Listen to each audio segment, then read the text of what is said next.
Ito ang sagot ko why I like Sara Duterte and I support Sara Duterte.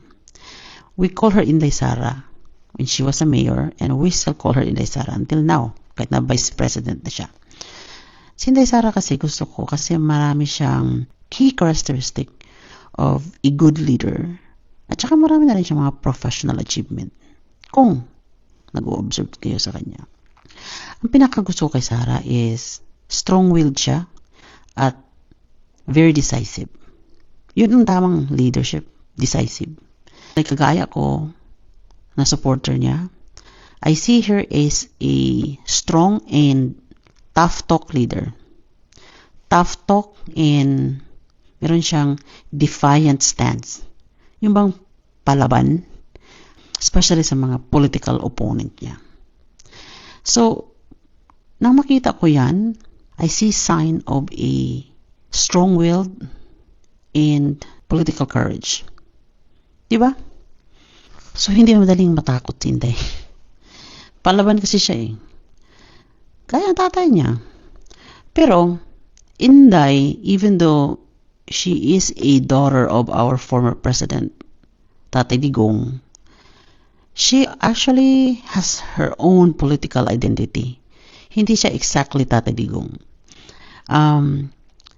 Si Sara, yung style ng leadership niya na naobserbahan ko is more of a collaborative at saka inclusive compared kay Tatay Digong. Ang nakikita ko sa kanya, she's very focused on education at saka women's empowerment. Alam mo, ang education very important yun.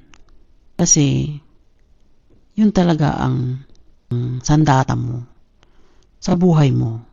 So, yun yung mga sentiment ni Inday na lalo na sa mahihirap talagang mag-aral kayo para at least naman umasenso ang buhay natin.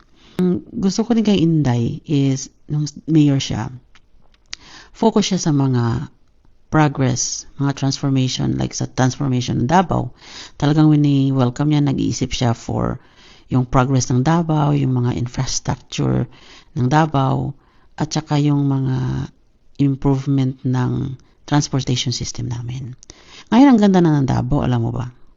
Meron na nga yung coastal road doon. So, yung mga very congested area, parang naibsan-ibsan na dahil meron ng mga reroute roads, di ba? So, yun ang maganda. Kasi nag-iisip sila ng ganun at nagagamit talaga nila yung pondo na binibigay sa kanila para sa kaginhawaan ng tagalungsod ng Davao. So, kahit na nga ngayon Vice President si Inday, accessible din siya. No? Yun ang maganda sa kanya, very accessible yung office niya to the public. Sa Davao, naalala ko, kung pupunta ka sa aming City Hall, makikita mo kagad si Inday. At saka kahit na nga Vice President siya, accessible siya sa public. In fact, nagpagawa siya ng maraming mga satellite offices ng Vice President para yung mga sa malalayong lugar, ma-access pa rin ang Office of the Vice President.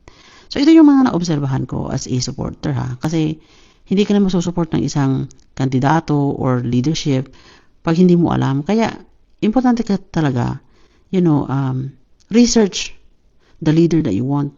Para naman, yung na-experience namin sa Davao, matikman nyo rin. Ang sarap kaya ng may magandang leader sa bansa.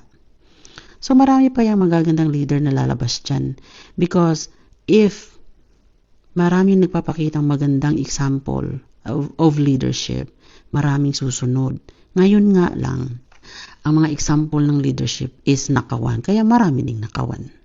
Kaya, huwag nating pausuhin yung nakawan kasi konti lang na i-enjoy dyan. Pero kung ang ipauso natin ay tamang pagsiservisyo at pagpapaunlad ng bayan, lahat ng taong bayan makaranas din ng kaginhawaan. Yun lang naman eh. Wala namang ibang intention dyan eh. So, good luck 2028. Inday Sara, Tatak Duterte, try nyo para makita nyo ang pagbabago.